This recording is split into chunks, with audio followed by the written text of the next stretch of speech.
जय हिंद दोस्तों, लकुलिस IAS में आपका स्वागत है।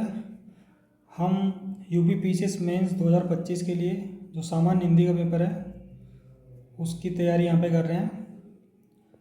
और आज का हमारा टॉपिक है गद्यांश एवं प्रश्नोत्तर। तो दोस्तों, ये जो गद्यांश, संक्षेपण, पत्र लेखन, ये जो सेक्शन है पेपर का, ये एक तो बहुत ही जल्द तैयार हो जाता है, प्लस इसमें मार्क्स इंक्रीज़ करने का बहुत ज़्यादा स्कोप रहता है।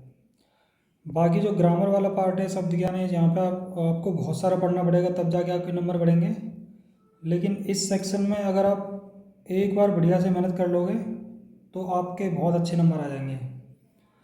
तो अक्सर स्टूडेंट्स इस सेक्शन को इग्नोर करते हैं या फिर बहुत कम ध्यान देते हैं इस पर।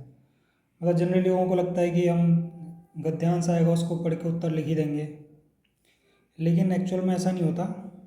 जब तक आप किसी भी चीज़ के नियम और जो क्वेश्चन की डिमांड है उसको अच्छे से एड्रेस नहीं करोगे, तब तक आपको अच्छे मार्क्स नहीं मिलेंगे। तो आज हम गद्य खंड एवं अवबोध एवं प्रश्नोत्तर ये वाला सेक्शन करेंगे। PYQs 2024 का पेपर जो हुआ था उसमें ये गद्यांश आया था, और इसके बेस पे हमको ये 3 प्रश्नों के उत्तर लिखने थे। सबसे पहला था कि उपरलिखित गद्यांश का आशय, आशय मतलब भावार्थ, और दूसरा एक प्रश्न है उसका उत्तर लिखना है। तीसरा है कि रेखांकित पंक्तियों की व्याख्या करनी चाहिए। तो गद्यांश में हमने जनरली क्या क्या आता है, एक तो आशय लिखना आता है, उसको भावार्थ भी कहते हैं, एक प्रश्नोत्तर है, और रेखांकित पंक्तियों की व्याख्या करना यह है। अपठित गद्यांश और प्रश्नोत्तर। इसमें अपठित का मतलब होता है कि ऐसा पाठ या संदर्भ जो छात्रों ने जनरली कभी नहीं पढ़ा होता। मतलब ऐसा गद्यांश रहेगा कि जो जनरली हम लोग नहीं पढ़े होंगे। और गद्यांश को यहाँ पर देने का मेन पर्पज़ क्या होता है कि ये जांच करता है छात्रों की बौद्धिक गहराई की, पहुंच और पकड़ की, सामान्य ज्ञान और स्वतंत्र अध्ययन की, इन चीज़ों को ये एग्जामिन करता है। और जब भी आप अपठित गद्यांश का प्रश्नोत्तर या फिर व्याख्या या फिर भावार्थ लिखते हैं तो इसके लिए सामान्य निर्देश हैं जो आपको फॉलो करने चाहिए। इससे क्या है कि आप इसको नियम फॉलो करोगे तो अच्छे नंबर मिल जाएंगे आपको। मूल अवतरण को कम से कम 3 बार पढ़ना चाहिए। कोई जल्दबाजी नहीं करनी चाहिए आंसर करने में, उसको 3 बार कम से कम पढ़ो अच्छे से। मूल भावों, विचारों तो शब्दों को रेखांकित करना चाहिए। आपको जो मेन पॉइंट्स हैं उनको रेखांकित कीजिए, अंडरलाइन कीजिए। प्रश्नोत्तर लिखते समय मूल में दिए गए शब्दों का यथासंभव प्रयोग करना चाहिए। ये बात बहुत ही ज़रूरी है समझने की, क्योंकि अक्सर मैंने देखा है कि स्टूडेंट्स को लगता है कि जो प्रश्नोत्तर करने हैं उसमें अपने शब्दों में उसको करना है, लेकिन जब आप गद्यांश में जो प्रश्नोत्तर हैं उनके उत्तर देंगे तो जो गद्यांश में जो शब्द उन्होंने यूज़ किए हैं उन्हीं को ही आप यूज़ करिए। उससे क्या होगा कि आप जब एग्जामिनर देखेगा तो उसको लगेगा कि हाँ भाई ये इसने अच्छे से पढ़ा है और इसी गद्यांश के बेस पे इसने उत्तर किया है। अपने शब्दों का प्रयोग यहाँ पे नहीं करना है। जो गद्यांश में शब्द दिए गए हैं उन्हीं का प्रयोग कीजिए।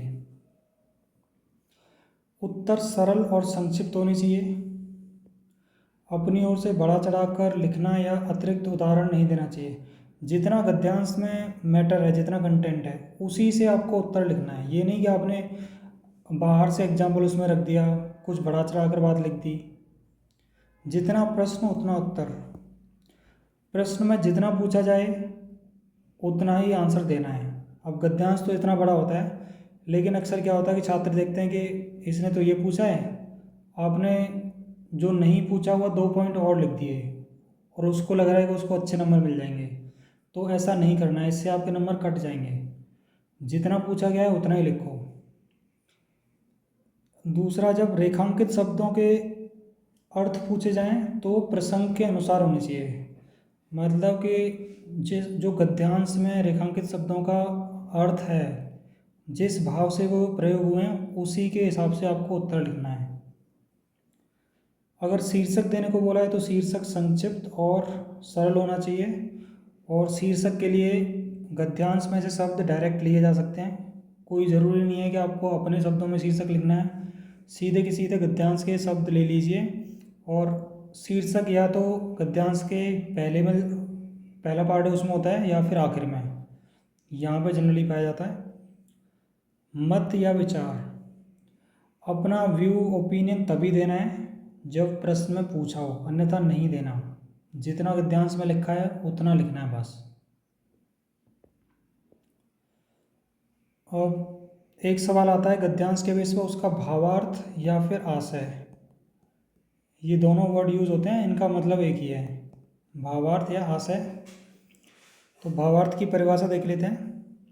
ऐसा विवरण या विवेचन जिसमें मूल का केवल भाव या आशय आ जाए, अक्षरशः अनुवाद न हो। तो इसमें जो गद्यांश है उसका जो भाव है, मेन सोल है उसकी, वो लिखना है, उसका अनुवाद नहीं करना।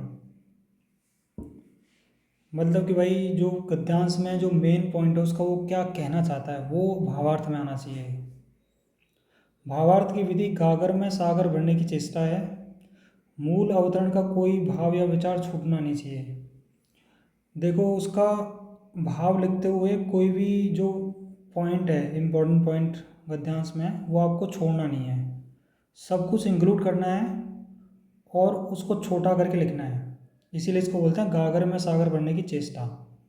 सारे मेन पॉइंट उसमें आने चाहिए ताकि अगर एग्जामिनर खाली उस भाव को पढ़ता है तो वो समझ जाए कि गद्यांश में क्या आया होगा। अब भावार्थ लिखने के लिए आवश्यक निर्देश, तो भावार्थ को जनरली जो गद्यांश का साइज है उसका कम से कम आधा तो होना चाहिए। तो लगभग आप मान लो 55% या 60% इतना आपका वर्ड लिमिट आप यूज़ कर सकते हो भावार्थ लिखने के लिए। भाषा स्पष्ट और सरल होनी चाहिए। अलंकारिक शब्दों या भाषा का प्रयोग नहीं करना चाहिए, एकदम सिंपल सरल भाषा में लिखना है। मूल अवतरण में दिए गए शब्दों का ज्यों का त्यों प्रयोग अपेक्षित नहीं है। गद्यांश के जो शब्द हैं उनको भी आप यूज़ कर सकते हैं, कोई ज़रूरी नहीं है कि आपको बाहर से ही शब्द लेने हैं, बाहर से भी लेने हैं, लेकिन अगर आप गद्यांश के शब्दों को यूज़ कर रहे हैं तो उसमें कोई दिक्कत वाली बात नहीं है, आपके मार्क्स नहीं कटेंगे। खंडन मंडन या टीका टिप्पणी की कोई गुंजाइश नहीं है।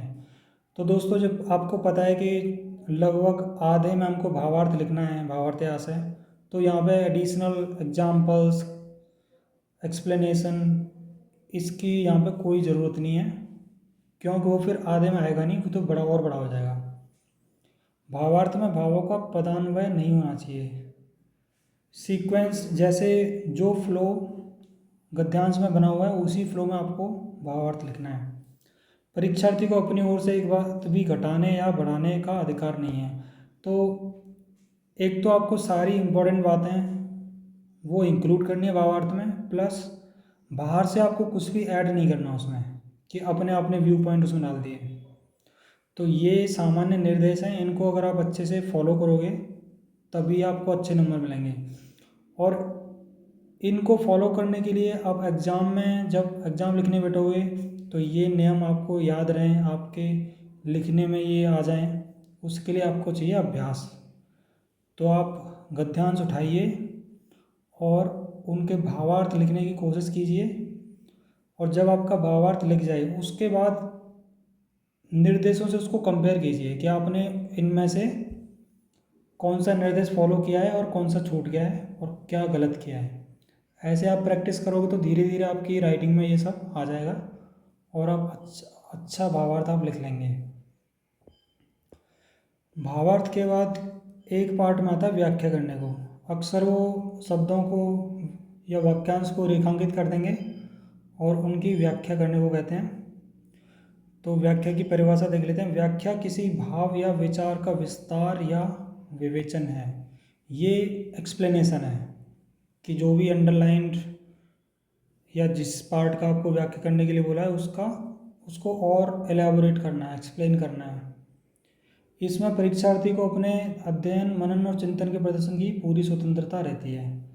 तो जहाँ भावार्थ में हमने कहा कि गद्यांश के बाहर से कुछ नहीं लेना, उसको आधा कर रखना है, मेन पॉइंट्स को इंक्लूड करना है, एग्जाम्पल्स नहीं रखने। व्याख्या में आपको पूरी छूट है, आपको एलेबोरेट करना है, आप अपना व्यू पॉइंट भी डाल सकते हैं, बाहर से एग्जाम्पल्स भी ले सकते हैं, इस पर कोई रेस्ट्रिक्शन नहीं है। तो व्याख्या के आवश्यक निर्देश देख लेते हैं। मूल अवतरण की अपेक्षा व्याख्या बड़ी होती है। तो भावार्थ हमने देखा था कि लगभग आधा था, तो व्याख्या बड़ी ही रहेगी क्योंकि आपको एलेबोरेट करना है, एक्सप्लेन करना है। और इसमें साइज़ में कोई ऐसा फिक्स वो नहीं है कि आपको कितना बड़ा रखना है। आपको लगे कि भाई इतने वर्ड्स में मैंने अच्छा एक्सप्लेन कर दिया है, अच्छी व्याख्या कर दी है, एलेबोरेट हो गया है, तो आप उस हिसाब से देख सकते हैं। व्याख्या में मूल विचार या भाव का संतुलित विवेचन होना चाहिए। तो आपको जो उसका भाव है, जो भी रेखांकित शब्द है या वाक्य है, उसको आप एक संतुलित विवेचन करना है कि मतलब कि आपको उसके नेगेटिव्स, पॉजिटिव्स, ये सब इंक्लूड करके एक बैलेंस्ड वे में आपको एक्सप्लेन करना है। ये नहीं कि आप एकदम एक्सट्रीम में पहुंच गए या फिर आपने पूरी बुराई कर दी बस, या फिर आपने सब कुछ अच्छा ही लग दिया है। थोड़ा बैलेंस वे में रखना है। गुण दोषों पर समान रूप से प्रकाश डालना चाहिए। तो ये एक तरह की, जैसे बोलते हैं ना अंग्रेजी में, क्रिटिकल एनालिसिस, जिसमें आता है पहले, मतलब कि इसमें पॉजिटिव पॉइंट्स भी आते हैं, नेगेटिव्स भी आते हैं, और फिर इसके बेस पे एक कंक्लूजन भी आता है कि भाई फाइनली तुम्हारा क्या कंक्लूजन है, इस तरह से। तो आपको क्रिटिकल एनालिसिस करके व्याख्या करनी है। मूल के विचारों का खंडन या मंडन किया जा सकता है, आपको एलेबोरेट करना है, तो आप एग्जाम्पल्स बाहर से लेके खंडन मंडन कर सकते हैं।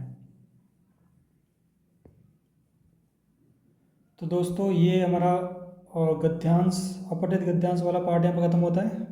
तो जैसा मैंने कहा था कि आप इस पार्ट में कम समय में आप बहुत अच्छे नंबर लेके आ सकते हैं, बस आपको अभ्यास की ज़रूरत है।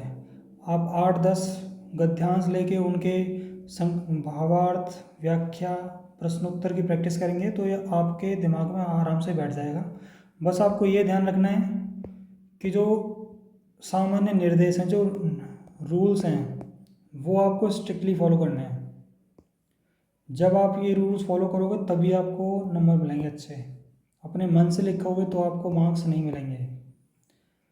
तो जो नियम हैं, निर्देश हैं, उनको समझिए और उनको फॉलो कीजिए, अपनी प्रैक्टिस में लाइए और अभ्यास करते रहिए, आपको नंबर अच्छे आ जाएंगे। अभी के लिए इतना। अगली वीडियो में नए टॉपिक के साथ मिलेंगे। धन्यवाद।